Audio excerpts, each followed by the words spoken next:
Magandang umaga mga bata. Magandang umaga din po. Ngayon, pwede ba kayong tumayo at tayo manalangin? Sa ngalan ng Ama, ng Anak, ng Espiritu Santo. Amen.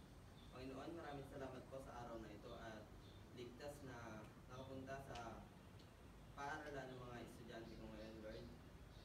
Maraming salamat po at nilalin niyo po sila sa kapahamakan at ng disgrasya. Lord, tulungan mo po sila at tulungan mo po kami na madagdagan pa ang aming mga kaalaman ngayong araw na ito. In Jesus' name, Amen. Amen. Pwede na kayong umupo. Mga bata, silipin nyo nga ang inyong mga katabi kung tayo ay may absent. Mahusay kung ganon. Ngayon, may hinanda si teacher na pampasiglang awit. Pwede ba kayong tumayo at atin itong awitin? Mukhang tinatamad pa kayo eh. Para ganahan ang ating mga katawan. Ito. Atin itong gagayahin at sasabayan. Handa na ba mga bata? Opo. Kung ganon, ito na. Atin na sabayan.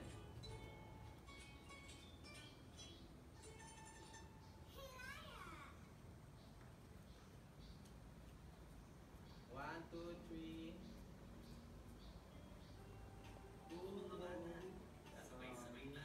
Sabay-sabay tayo mga bata.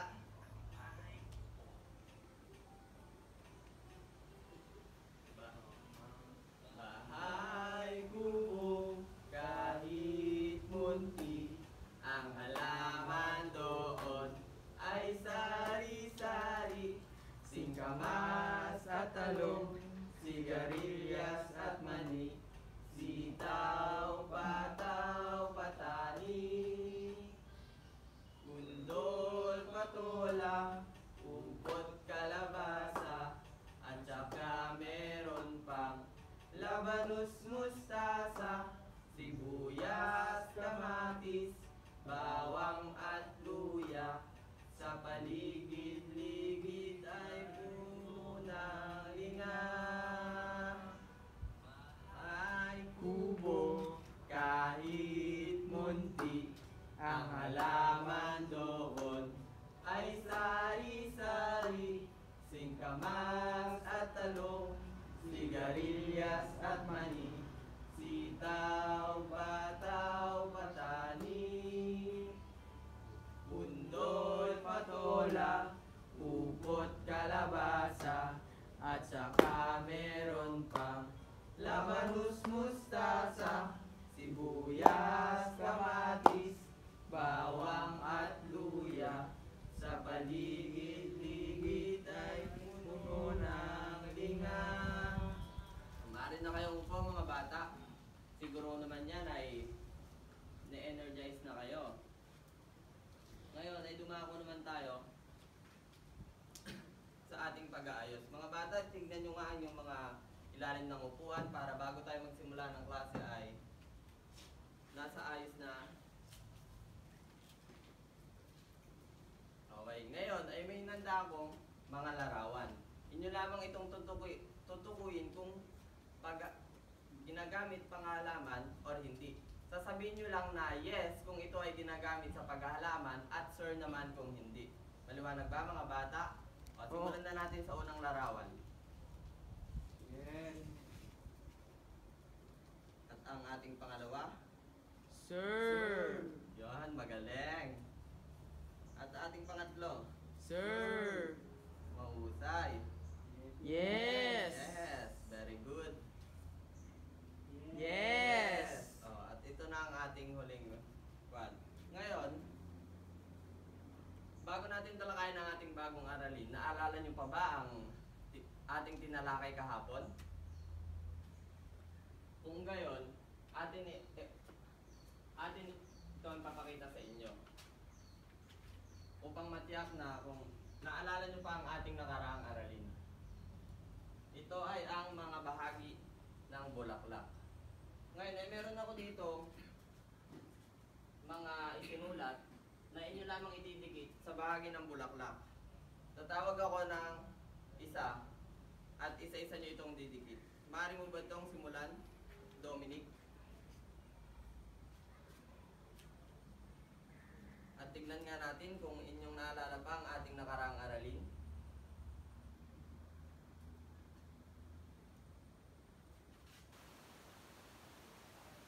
Ngayon naman ay bubunot ka, Rodmer.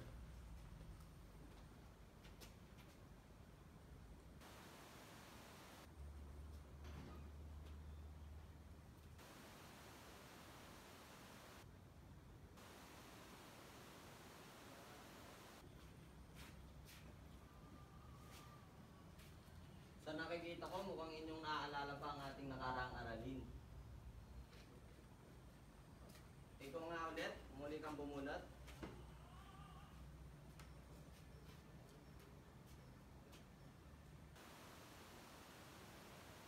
Ano na nga, Samuel?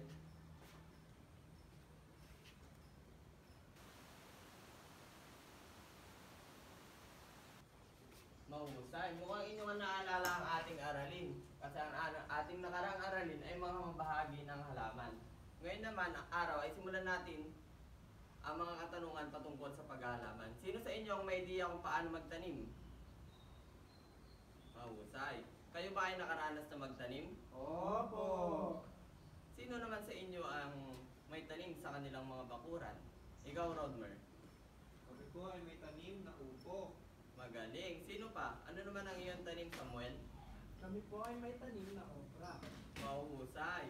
Mula sa ating nabanggit na pagtatanim, ay ang pagtatanim ay madaming benepisyo sa atin. Kaya sa paghahalaman, dapat maalam tayo. Maalam tayo sa mga kagamitan.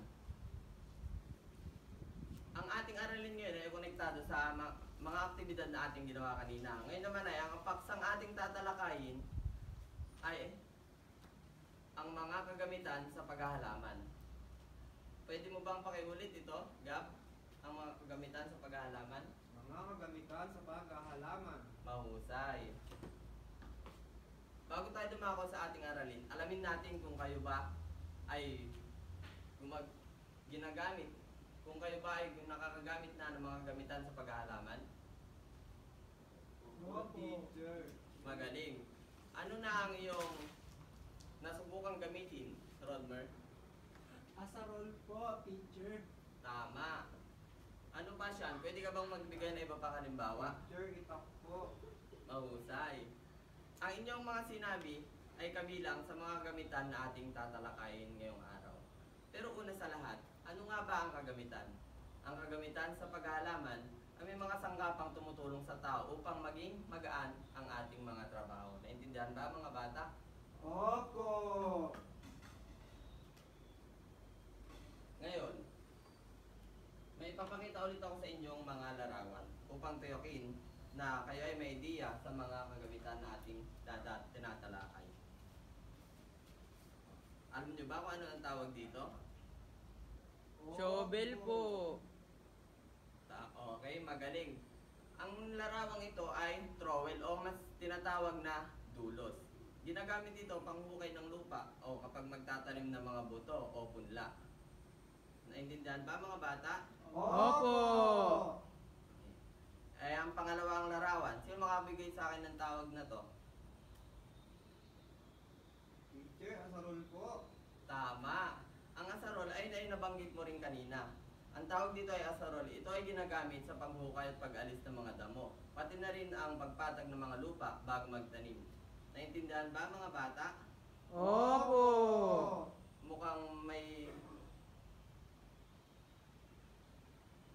Sa larawang ito, pwede mo ba itong sabihin kung ano? Pala po, teacher. Maghusay. Ito ay tinatawag na pala. Ito naman ay ginagamit sa panghukay o paglilipat at pagbubungkal ng lupa. Maaari din itong gamitin sa paglilipat ng pataba, buhangin o lupa sa ibang lugar. At ang ating pangalawa sa huling larawan, maaari mo bang sabihin kung ano ito, Gabriel? Teacher, igadera po. Tama. Rigadera ito o tinatawag din nating rigador. Mas kilala natin siya sa tawag na rigador. Ito ay isang pandilig. Ginagamit ito sa pandilig ng mga halaman upang makuha nila ang sapat na tubig at mabilis silang lumaki at sumigla. Sino naman sa inyo nakakaalam ng ating huling larawan? Unahan kayo magtataas kayo ng kamay. Ikaw nga, Gabriel, dahil ikaw ang nauna. Kalaykay po, teacher. Tama. Ito ay kalaykay. Kung makikita nyo, may tusok-tusok siya. Ito ay ginagamit upang pagpantay-pantay ng mga lupa at alisin ang mga bato sa ibabaw o mga dumi. At meron pa pala tayong isa na nalampasan. Alam nyo ba kung anong tawag dito? Opo, teacher. Anong tawag dito? Itak po. Itak. Ito ay itak. Ginagamit ito sa kung mapapansin nyo, may pagkakawig sila ng lingkaw. Ito ay ginagamit sa pagputol ng mga damo o pag-aani ng mga ibang pananim. Alam nyo ba ang mga gamitan na madalas nating makita sa ating mga bakuran? At dahil ito, ang mga gamitan na ito ay mas mapapabilis ang ating trabaho at nababawasan mga oras na ating ginugugol sa paghahalaman. Kahit ganun na lamang ito kahalaga sa ating mga magsasaka. Bigyan nga natin ang sarili natin ng mabuhay clap. Pwede ba tayong tumayo? Gagawin muna ni teacher at inyo itong susundan. 1, 2, 3. 1, 2, 3. Mabuhay! Ganun. Okay, gawin sabay. 1, 2, 3. 1, 2, 3. Mabuhay! Maaari na kayo magsiupo mga bata. Ngayon naman ay magpapalaro tayo. Gusto nyo pa ba ng palaro mga bata? Opo. Kung ganon, simulan natin ito. May ipapakita akong larawan. At inyo lamang itong ididikit sa ating column. Merong column A at column B.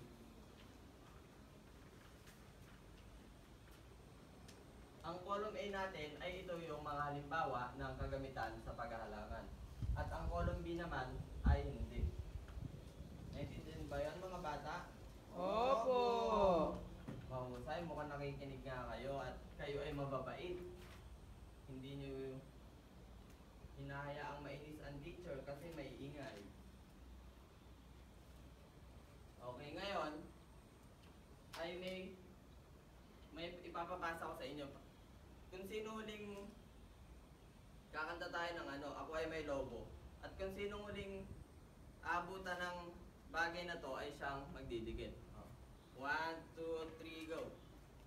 Pasa mo sa may lobo, lumipad sa langit, di ko na nakita, pumutok na pala, sayang ang pera ko, pinambili ng lobo, sa pagkain sana, nabusog pa ako. Si Gabriel, ikaw ang naabutan. Maaari mo bang idikit ko? Ang column A ay mga kagamitan sa paghahalaman at ang column B naman ay hindi. Teacher, ito po ay kalaykay. Tama. Okay, maaari na kayong maupo. At muli natin gawin ang ating... Okay, muli ulit tayong kakanta ng Leron, Leron, Sinta. 1, 2, 3, go. Leron, Leron, Sinta, buko ng papaya, dalay, dalay, buslot, sisidla ng bunga. Pagdating sa dulo, nabali ang sanga, kapos kapalaran, humanap ng iba. Ikaw, Rodger, ikaw ang naabutan. Maaari mo bang sabihin kung ano ang iyong ididikit? At ipakita sa inyong mga klase?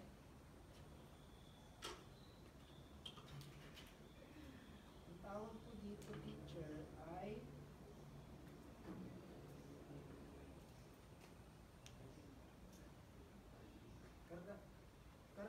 Carlatilya. Tama! Ito ay isang karmatilya.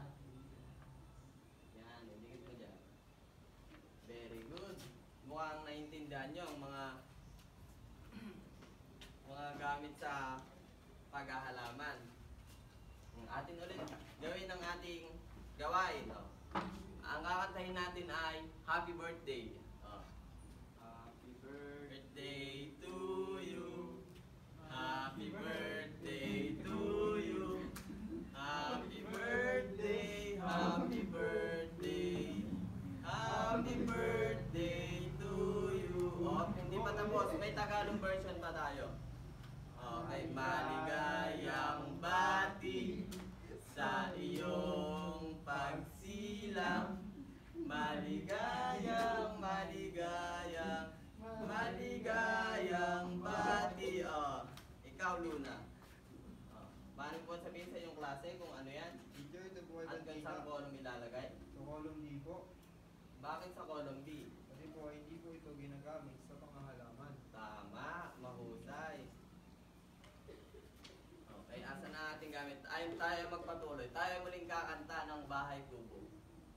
Bahay Kubo, kahit munti, ang halaman doon ay sari-sari, singkamas at talong, sigarilyas at mani, sitaw, bataw, patani, tundol, patola, upot, kalabasa, at saka meron pa labanus, mustasa, sibuyas, kamatis, bawang at luya.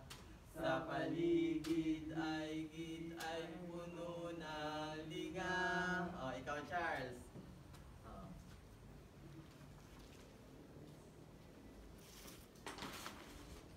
Teacher, ang nasa litrato po ay ni Bea. Ayan Ito ba ay po, ginagamit isa- sa paghahalaman o hindi? Hindi po, teacher, dahil ito po ay ginagamit sa katawan po, teacher. Tama. Mukhang kayang-kaya niyong alamin kung ito ay ginagamit sa paghahalaman o hindi. Ngayon, at atin ulit simulan natin gawain at kakanta tayo ng Happy Birthday. Happy birthday to you. Happy birthday to you. Happy birthday, happy birthday, happy birthday to you. Tagalog. Maligayang bati sa iyong pagsilang. Maligayang, maligayang, maligayang bati. Oh, Charles, ikaw. Maaaring mo bang sabihin sa iyong klase? Ang tawag po dito sa ginagamit po ito na tinatawag po itong clippers. Tama. Ito ay ginagamit sa paghahalaman. Ang clippers ay ginagamit sa mga matatabang sanga na kaya nito putulin. Hindi siya kaya ng normal na gunting lang. Okay, at para sa ating muling katarungan, tayo ay muling kakanta ng Leron Leron Sinta. Leron Leron Sinta, buko ng papaya, dalay dalay gusto, sisidla ng bunga. Pagdating sa dulo, nabali ang sanga, kapus kapalaran, humanap ng iba. Happy birthday to you. Happy birthday to you. Happy birthday to you. Happy birthday, happy birthday, happy birthday to you. Tagalog. Maligayang bati sa iyong pagsilang. Maligayang, maligayang, maligayang bati. Oh, ikaw na naman, Charles. Lagi na pag-aabutan. At ang ating huling larawan ay ang Itak po, teacher. mahusay.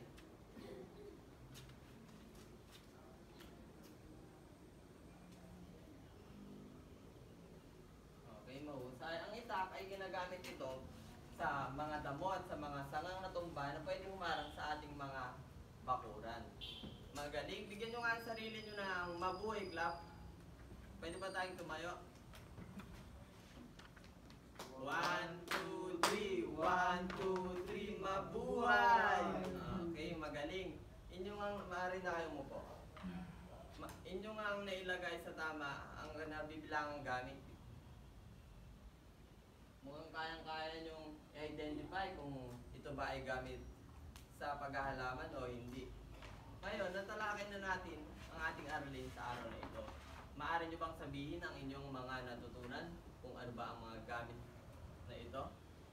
Ano ang natutunan mo, Gab? Teacher, ang natutunan ko po ay mga gamit sa paghahalaman tulad ng kita, ng pala, ng armadilya, at ng neighbors ko, teacher. Mahusay. Ikaw, Rod, maaari mo bang sabihin sa akin kung ano ang gamit ng pala? Ang ginagamit po ang pala upang ilipat po ang halaman o di kaya ilipat po ang mga lupa o pataba. Mahusay. Madali nyo nga natutukoy ang mga gamit ng ating kagamitan sa paghahalaman. Dahil ang mga kagamitan na ito ay pinapadali nito ang ating trabaho ng mas mabilis at mas magaan ang paggawa ng mga gawain tulad ng paghuhukay, pagtatanim at pagdidilig kapag may mga tamang kagamitan. Ano nga ulit ang ginagamit pang pungkalgab ng lupa? Teacher, ito po ay pala po. Tama. Dahil sa kagamitan na ito ay naiwasan ang pag-aksaya ng oras at lakas. Pag maayos ang gamit, hindi kailangang madoble ang trabaho o gumamit ng sobrang lakas at sobrang oras. Ano na nga ang lubos na natutulungan ng mga gamitan na to, TJ?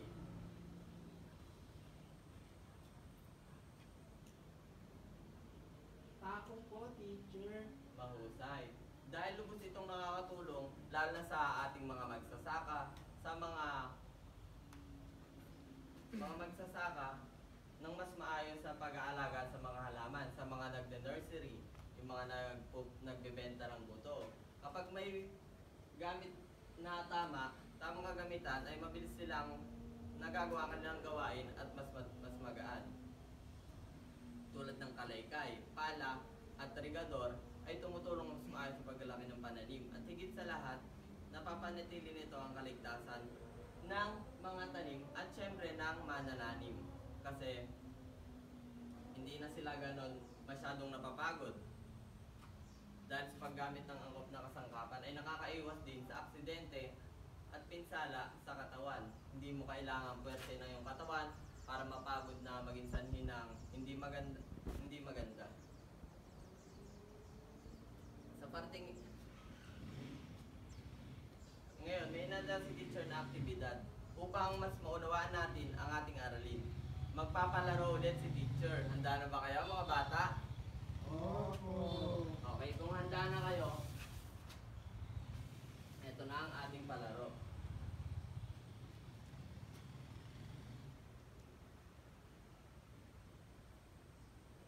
Okay, mukhang inyong natitinda ng ating aralin. Ngayon, matutukoy natin kung inyong nga ba talagang naiintindihan ang ating aralin ngayong araw na ito. Ngayong araw na ito, ang laro natin ay tinatawag na Pop the Balloon. Puputukin nyo lang yung lobo at kung ano ay yung lumabas na kagamitan na nasa loob ay inyong tutukuin kung anong gamit ito. Maliwanag ba mga bata? Opo. Ngayon, sisimulan natin sa nakagista nating gawain. Kakanta tayo at kung sino huminto sa trowel na to ay siya ang sasagot at magpuputok ng lobo. Kakanta tayo ng Leron Leron Sinta. 1, 2, 3, go! Leron Leron Sinta, buko ng papaya, dalay dalay buslo, sisidlan ang bunga. Pagdating sa dulo, nabali ang sanga, kapos kapalaran, humanap ng iba. Oh, ikaw na, Rodmer.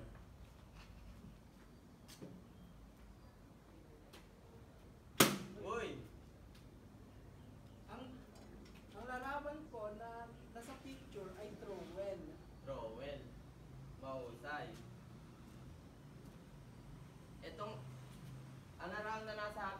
trowel. Ito ay ginagamit sa mga punla o para sa paglipat ng pananim. Ito lang ang naidalang kagamitan ni teacher kasi ay, di ba, ay delikado. Maaari siyang nakakatusok or baka makapinsala pa sa estudyante, baka hindi nyo kayang buhatin. May mga kagamitan kasi na sobrang bibigat talaga, hindi kayang buhatin ng mga bata.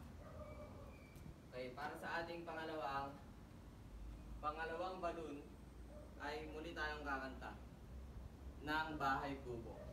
Bahay kubo, kahit munti, ang halaman doon ay sari-sari, singkamas at talong, sigarilyas at mani, sitaw, pataw, patani, undol, patola, upot, kalabasa, at saka meron pa labanos, mustasa, sibuyas, kamatis, bawang at luya. Sa paligid-aligid ay puno ng linga. O, ikaw Alexis.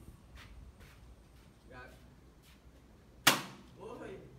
Teacher, ito po ay regadera. Regadera, mahusay. Saan ginagamit ang regadera? Sa pagdidilig po, teacher. Tama. Ang regadera ay malaki na itutulong na po sa atin. Kasi ang ating mga pananim ay nadidiligan niya ng nasa ayos at sapat na tubig.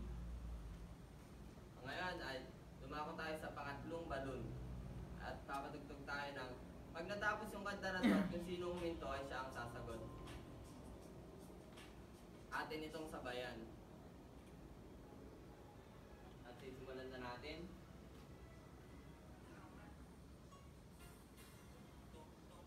Pakitong-pitong alimango sa dagat, malaki at masarap, mahirap hulihin sapagkat nangangagat.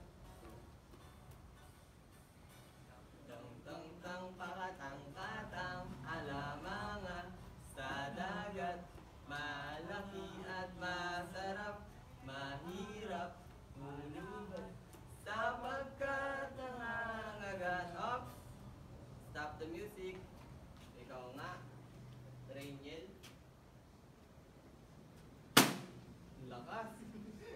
Nakakagulat ang ating palaro. Oh. Ang larawan po na nasa picture ay pala. Ginagamit po ito sa pagbubungkal at paglilipat po ng mga halaman. Tama. Ang pala ay nakakatulong sa atin ng mas mabilis at mas magaan na trabaho. Ngayon ay tuloy natin ang ating tugtog at muli niyo ipasa ang ating trowel. Teng paketeng keteng alimenge sedegit mesarap at masarap meherap tulihin sebeken nangegegit. Ting ting ting taki ting ting alimingi sa digit, malaki at may sirip, mahirip hulihin sapagkat nangangagat. Tong tong tong tako tong koto alimongo sa dogot, moloko at mosarap, mahirap huluhon sapagkat nangangagat. Stop! Oh. Ikaw, Gab. Teacher, ito po ay kalaykay. Kalaykay. Saan ginagamit ang kalaykay? Sa pagkuha po ng daon, teacher. Tama. Ang kalaykay, tinutulungan tayo na to na patagin ang ating mga lupa at tinutulungan na rin tayo nito alisin ang mga nasa ibabaw ng lupa ng mga maduduming bagay, mga damo at mga kalat. Ngayon at muli nating kantahin ang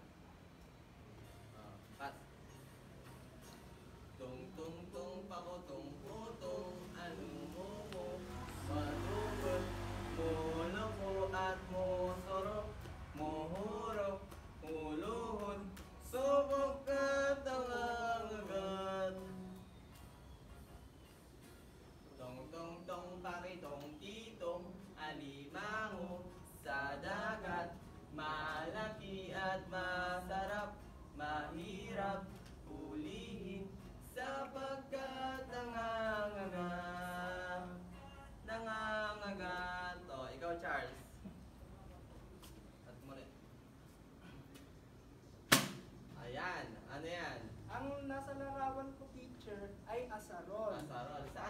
ginagamit ang asarol? Ginagamit po ito sa pagbubungkal ng lupa. Tama. Ang asarol ay mabilis nitong nahuhukay ang malupa na hindi ganong kalaking oras ang ginugugol. Kumpara sa iba, pag sa walang kagamitan na nagubos tayo ng oras at ng pwersa. Okay. Ngayon kakanta tayo ng tatlong bibe. At muli nating ipasa ang trowel. At kung saan matapat ang paghinto ng music ay siya ang sasagot sa ating huling lobo. Bibe, ngunit ang may pakpak sa likod ay iisa. Siya ang leader na nagsabi ng kwak, kwak, kwak, kwak, kwak, kwak, kwak, kwak. Siya ang leader na nagsabi ng kwak, kwak. Nasa ilog ang sabi, gumigo, maligo ang mga bibe. Ngunit ang kwak sa likod ay iisa. Siya ang leader na nagsabi ng kwak, kwak, kwak, kwak, kwak, kwak, kwak, kwak. Siya ang leader na nagsabi ng kwak, kwak. Lumbibe akong nakita, mataba, mapayat mga bibe. Ngunit ang may pakpak sa likod ay iisa. Siya ang leader na nagsabi ng kwak, kwak, kwak, kwak, kwak, kwak, kwak, kwak. Siya ang leader na nagsabi ng kwak, kwak. Nasa ilog ang sabi, kumiligo, maligo ang mga bibe. Ngunit ang may pakpak sa likod ay iisa. Siya ang leader na nagsabi ng kwak, kwak, kwak, kwak, kwak, kwak, kwak, kwak. Siya ang leader na nagsabi ng kwak, kwak. Okay. Ang huling tuli ay ikaw, Justin. Ang ating huling lobo ay boom! Teacher, ito po ay lingkaw. Lingkaw, tama. Lingkaw o may pagkakahawig sila sa karit. Ito ay maaari ka na umupo. Lingkaw o mas tinatawag na karit. Kasi may pagkakahawig sila, parehas silang ginagamit sa pamputol ng damo at sa pag-aani ng ating palayan. Ngayon, upang malaman kung talagang makikinig kayong mabuti, maaari pa muna nating bigyan ng sarili natin ng ang galing clap. Maaari ba tayong tumayo? 1, 2, 3, 1, 2, 3. Ang galing, galing! Okay, maaari na kayo mupo.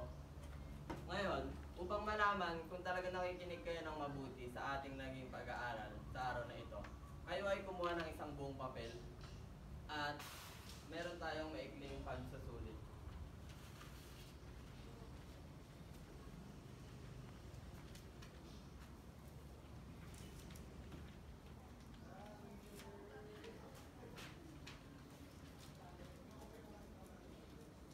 Para sa ating pagsusulit, basahin mo nga ang number 1.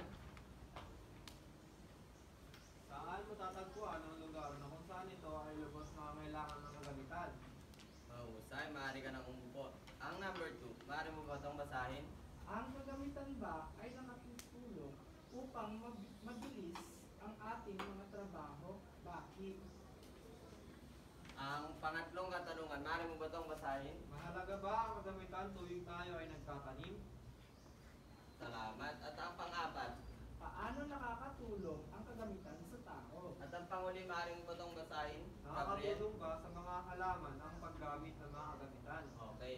Inyo itong sasabugutan sa isang buong papel.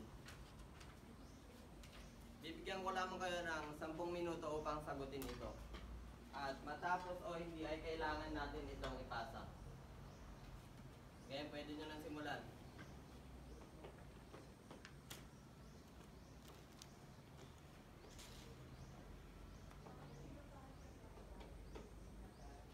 At tignan nga natin kung kayo ay may naintindihan sa ating aralin ngayong araw. At sa nakikita ko naman ay mukhang mas naintindihan nyo ang ating talakayan kumpara sa kahapon. Yan lamang ay may 5 katanungan.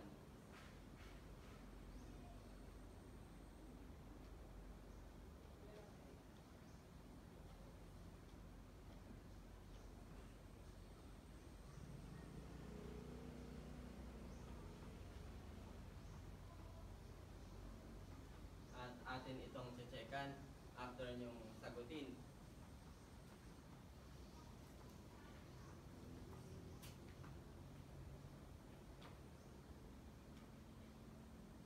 Okay, meron pa kayong 5 minutes para sagutan ito.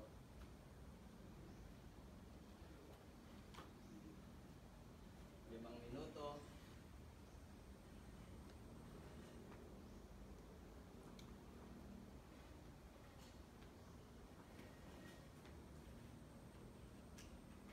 Sa nakikita ko ay mukhang kayo ay may natutunan.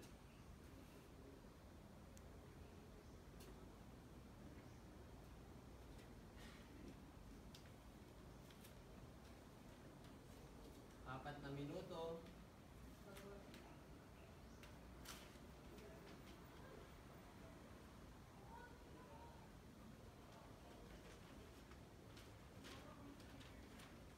Meron pa kang 4 na minuto para sagutan ito.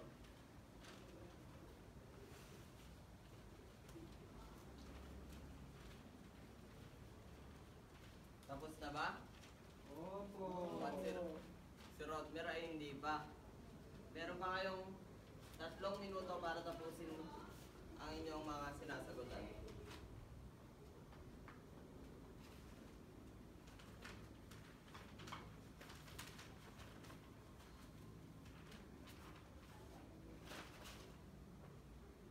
Tatlong minuto.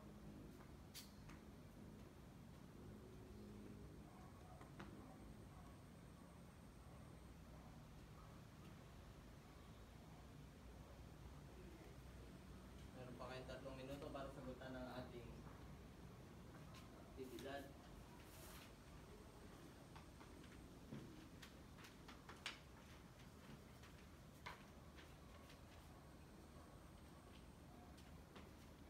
Tignan ko nga inyong mga kasagutan.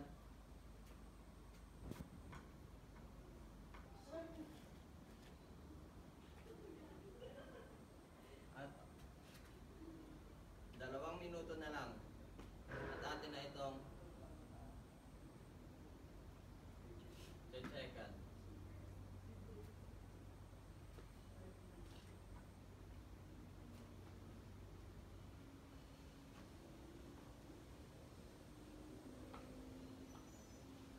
Tapos na ba mga bata? Opo. Ayan, si Rodmer. Tapos na, pero si Gab ay may hindi pa siya nasasagutan. Meron ka pang 2 minuto, Gab, para tapusin ito.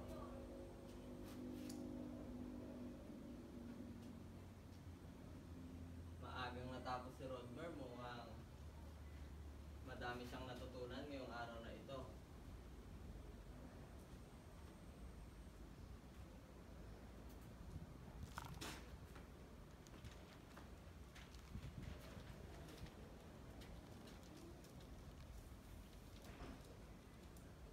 Okay, ang ating katanungan ay saan matatagpuan ang lugar kung saan ito ay lubos na nangangailangan ng kagamitan.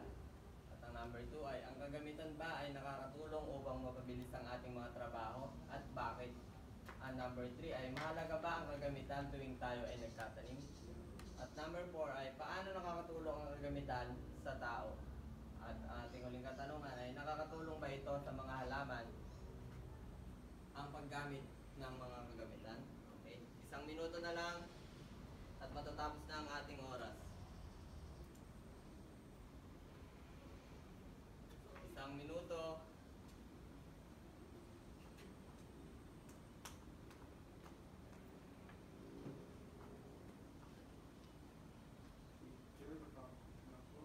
Okay, maaari nyo na ipasa ang inyong mga papel. Okay.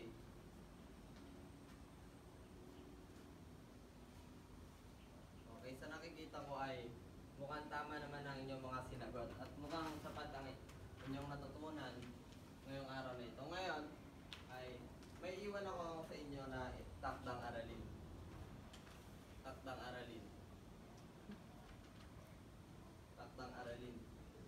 itong sasagutan sa inyong mga bahay.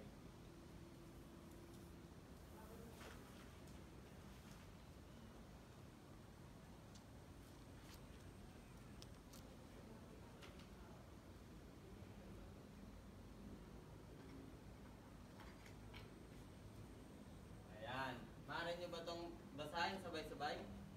Sa tatlong ulihan ng pangungusap, bakit mahalaga ang wastong paggamit ng mga kagamitang pangpanihin? Tama. Sa 3 hanggang 5 pangungusap, bakit mahalaga ang bastong paggamit ng mga kagamitan sa pangtanim? Sasagutan nyo to sa inyong assignment notebook. Maliwanag ba mga bata? Opo! Ngayon ay pwede ba tayong tumayo at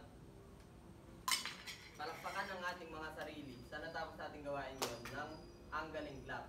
1, 2, 3, 1, 2, 3. Ang galing-galing! Okay, mahusay. Ngayon ay magpapaalam na si teacher at pwede na kayong upo. Maliwanag ba mga bata?